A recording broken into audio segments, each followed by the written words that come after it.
Assalamualaikum warahmatullahi wabarakatuh. Salam sejahtera bagi kita semuanya. Alhamdulillahirrahmanirrahim.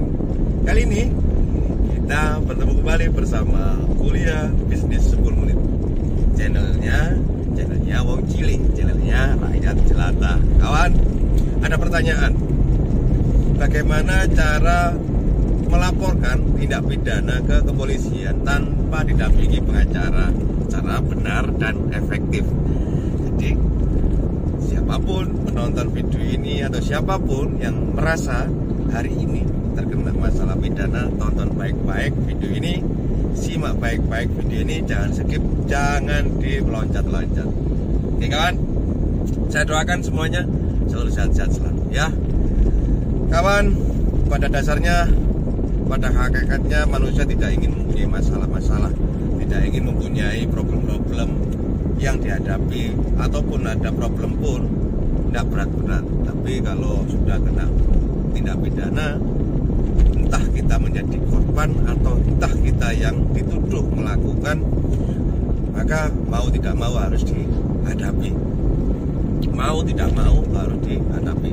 Tapi jangan lupa, banyak calo-calo, banyak saya nggak nuduh siapapun ya, cuman banyak sekali kejadian seperti itu. Ini ada tip dan trik untuk menghadapi masalah pidana.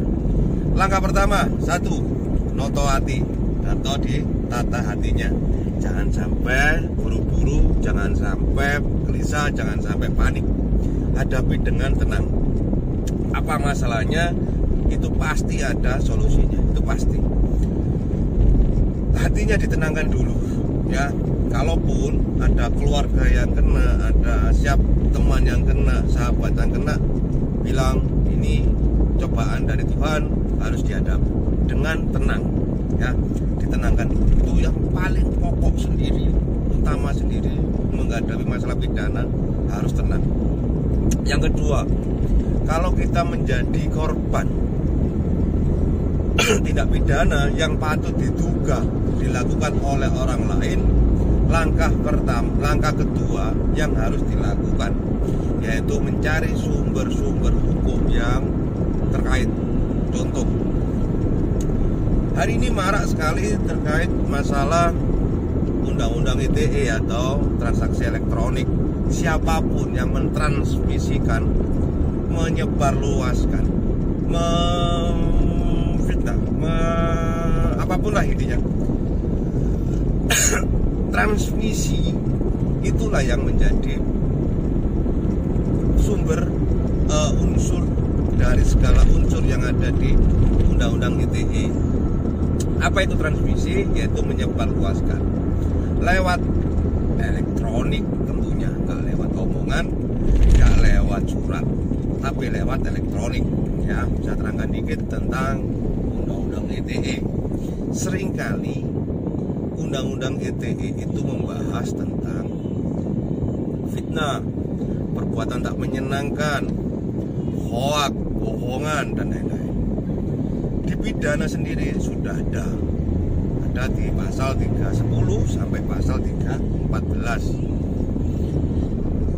membahas tentang perbuatan-perbuatan yang tidak menyenangkan atau deliknya delik aduan. Nah, saya terangkan delik-deliknya karena ini khusus untuk kawan-kawan yang memang terkena masalah pidana. Jadi langsung saja kita masuk ke pokok inti. Misalkan para penonton channel ini terkena kasus atau perkara ITE yang dituduhkan ataupun yang akan kita laporkan, penuhi dulu unsur-unsurnya. Barang siapa menyebarluaskan berita bohong bla bla bla lewat bla bla bla bla bla bla, diancam hukum pidana 4 tahun penjara. Berita bohong ini harus dibuktikan dulu, benar tak yang diberitakan itu sumber kebohongan atau tidak ada dasar hukumnya, atau tidak ada dasar-dasarnya, atau tidak benar dari yang benar, itu bisa dianggap bohong. fitnah seperti itu. Siapapun yang tidak melakukan sesuatu tapi dituduh melakukan sesuatu dan disebarluaskan lewat transaksi elektronik atau ditransmisikan, itu bisa dikenakan pasal 29 di Undang-Undang ITE. Ya, kita nggak bahas pasal, pasti ada di internet biar nggak bosan kalau bahas pasal per pasal ya. Intinya seperti itu, kita bahas unsur-unsurnya saja. Ini jalannya kurang enak kawan. Ini dari Mojokerto mau ke Bangil, Pasuruan, ada kegiatan di sana di pengadilan Bangil. Lalu yang harus dilakukan setelah mengumpulkan sumber-sumber hukum, bisa enggak dia itu dijerat pasal ini, bisa enggak dikenakan pasal ini ya, kalau kita merasa kita dirugikan. Bicara pidana harus bicara unsur, unsurnya harus terpenuhi semua. Pak polisi atau penegak hukum, penyidik itu tidak akan mungkin ya, tidak akan mungkin memeriksa perkara, menerima laporan dari masyarakat jika tidak terpenuhinya unsur-unsur yang terkandung di pasal-pasal itu. Pasti nanti akan ditolak oleh jaksa ketika dia mau mengajukan P21, pasti kembali ke P19 kurang sempurna. Gugatannya, penuntutannya atau dakwaannya si pihak jaksa pasti itu pasti dikembalikan. Maka kalau jenengan sebagai pelapor atau merasa menjadi korban tindak pidana Undang-Undang ITE yang diatur Undang-Undang ITE dan patut diduga dilakukan oleh seseorang, penuhi dulu unsur-unsurnya. Benar tak dia itu melakukan sesuai dengan larangan yang ada di pasal-pasal yang jenengan yang Anda tuduhkan. Kalau itu benar ya, seandainya itu benar, tanpa didampingi pengacara atau advokat, boleh enggak? Sangat boleh. Siapapun yang merasa dirugikan oleh seseorang atau oleh pihak lain boleh mempertahankan haknya, baik pidana, baik perdata, boleh tanpa didampingi oleh siapapun. Malah itu bagus. Top ya, kalau mau atau berani atau ingin belajar terkait masalah hukum, agar ya minimal buat jaga-jaga lah. Yang ketiga yang harus dilakukan setelah terpenuhinya unsur-unsur, dianggap merasa oh ini memenuhi unsur ini, oh ini sekian ya. Langkah yang kedua, boleh menulis laporan, boleh secara lisan ke Polres setempat kalau undang-undang ITE. Kalau Polsek insya Allah tidak akan terima, larinya ke Polsek, Polres minimal atau ke Polda. Insya Allah seperti itu.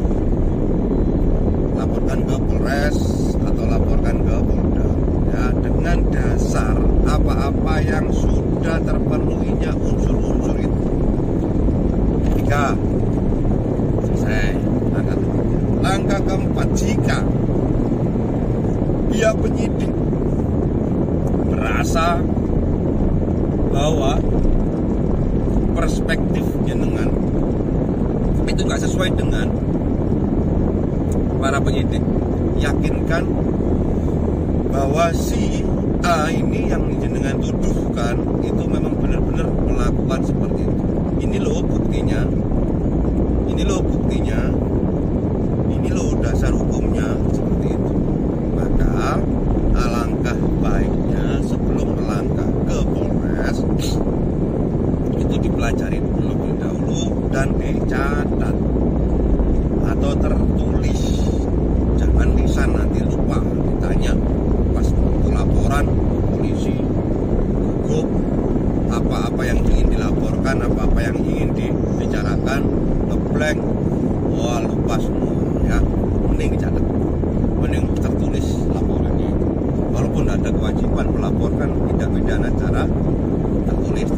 lebih bagus nanti tertulis ya.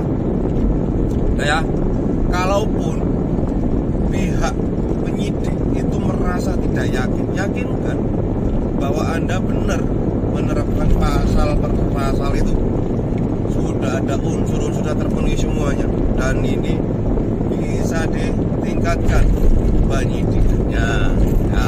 Panggillah si pihak terlapor, Pak Polisi, periksaan bener enggak, opo sing tak dulu. Oh bener misalnya, dan itu ada unsur, insya Allah kasus atau perkara yang jenengan hadapi bisa diproses ya. Setelah itu diterimalah laporan para penonton atau kawan-kawan penonton. Dibuktikan dengan apa? Satu, ada bukti tanda surat tanda bukti lapor STPDL ya. Itu ada keluar nomor, ada keluar nama-nama penyidik, ada keluar nama yang bertanda tangan di bawah itu, atau Pak Kanitnya ya, kepala unitnya, atau bahkan kalau kasus besar bisa Pak Kapolresnya. Kalau kasus kecil-kecil mungkin ya cukuplah di bawah Pak Kapolres ya. Itu yang pertama. Setelah dapat surat tanda bukti lapor STPDL, untuk apa? Bahwa menyatakan kawan-kawan ini sudah pernah lapor. Ketika kasus atau perkara yang jenengan hadapi tidak ditangani dengan serius oleh penyidik, kok terombang-ambing, kok lama dan lain-lain, tanyakan terlebih dahulu ya dengan penyidik. Pasti ada nomor teleponnya di sana. Perkembangannya gimana ya Pak, Bu, si penyidik ini foldernya kurang pas. Kalau dengan merasa kecewa, jangan buru-buru diupload di media, lapor ke propam, ini enggak ya. Manusia itu ada batasnya ya. Mungkin masih sibuk, ya tanyakan lah ke pihak penyidik, kok lama Pak, kok lama Bu, dan lain-lain. Jangan buru-buru diupload di foto, lapor ke media untuk apa? Tidak dapat apa-apa, paling viral ya, malah urusannya beda lagi. Tanyakan ke penyidik, itu yang benar. Kalaupun dengan merasa nanti kok kurang pas dengan saudara, ya laporkan ke propam. Setiap polsek, setiap polres, setiap polda, mabes itu pasti ada. Laporkan, ada saluran yang resmi, dia pasti dipanggil penyidiknya. Lapor kok lama, kenapa kok ini, apa? Dan pasti ada resonansinya, ada alasan-alasannya ya. Itu yang harus dilakukan.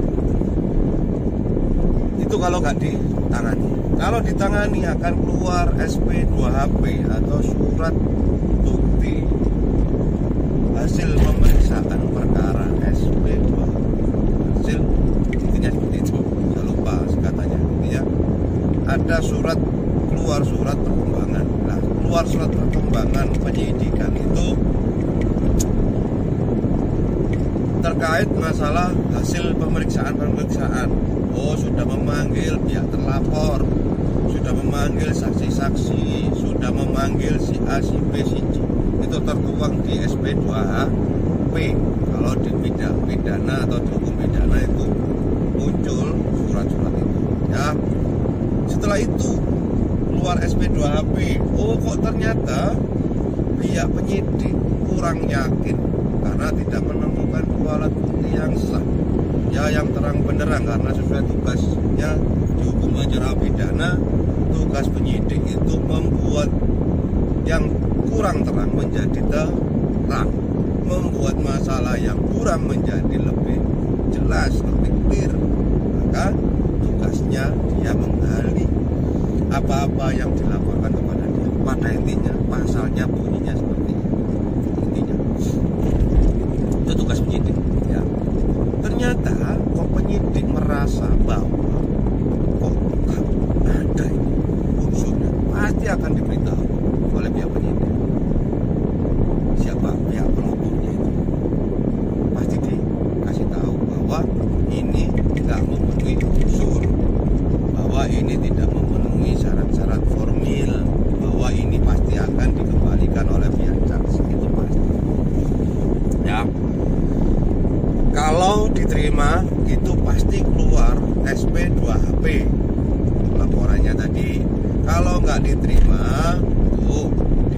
dilanjutkan. Oh, bla bla bla bla. Setelah pemanggilan terlapor atau setelah pemanggilan pihak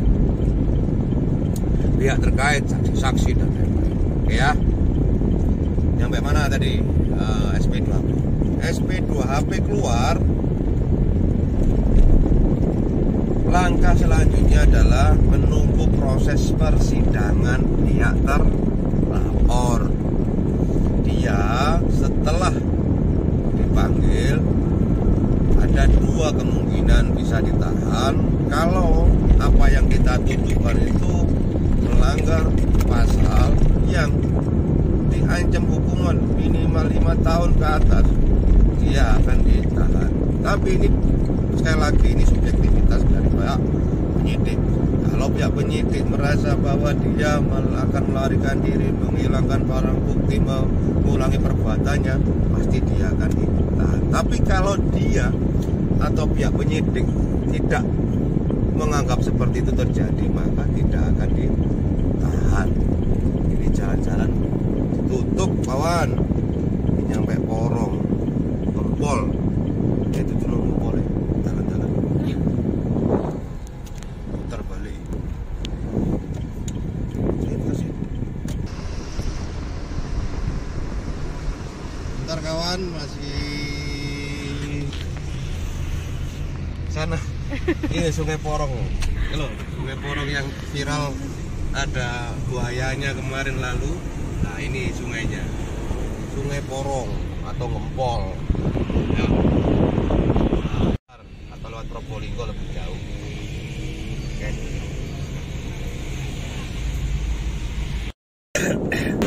Kawan, jadi seperti itu apa-apa yang bisa kami sampaikan.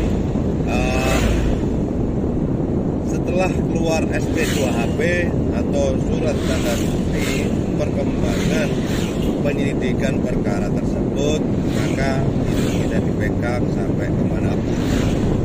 Barangkali ada sesuatu hal yang merasa Anda itu tidak puas dengan apa yang dikerjakan oleh pihak penyidik, ya dengan atau kawan-kawan sudah punya di SP2HP ya, itu penting kawan.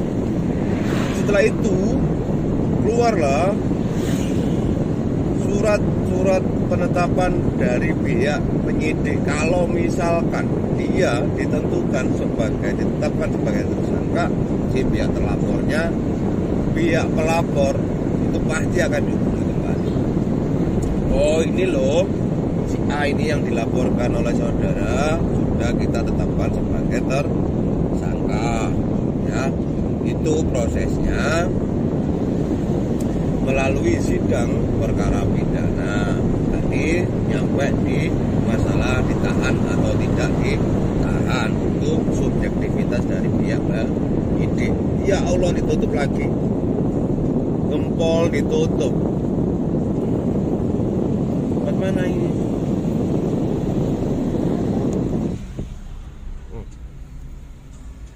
Gini aja lah. Oke kawan, kita lanjutkan setelah proses dari Belok kiri loh bang. ya. Terus kalian selesai. Oh itu lagi. Oke kawan, kita lanjutkan kembali video yang sempat tertunda tadi karena jalan-jalan banyak yang ditutup ke Bangil atau Pasuruan. Ini disuruh lewat jalan kampung-kampung kayaknya, nggak tahu, lewat Google, nurutin Google aja. Oke, setelah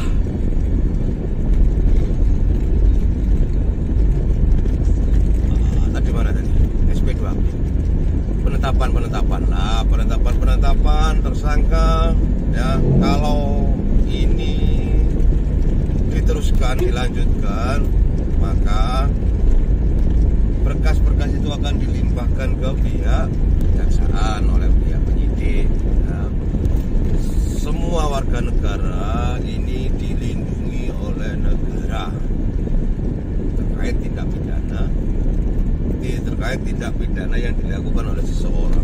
Itu bisa memakai jasa lawyer, advokat, pengacara, atau boleh tidak. Kalaupun tidak, dia akan diwakili oleh jaksa atau pengacara negara yang namanya jaksa. Dia akan membela kepentingan warga negara yang merasa dirugikan oleh orang lain terkait tindak pidana. Setelah itu proses-proses persidangan ya, itu dilanjutkan kapan-kapan. Kalau nggak seperti itu, Pak, ke kiri. Ayo Pak, ke kiri Pak, kita. Oh, no track.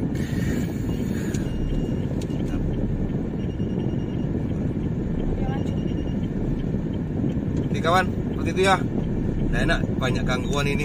Ini bikin video di jalan, tiba ngantuk, nganggur. Kita buatkan konten, kita buatkan tutorial tata cara terkait melaporkan tindak pidana yang patut diduga dilakukan oleh seseorang tanpa melalui jasa pengacara, tanpa melalui jasa lawyer. Ya, boleh dan sangat diperbolehkan, malah bagus kalau mau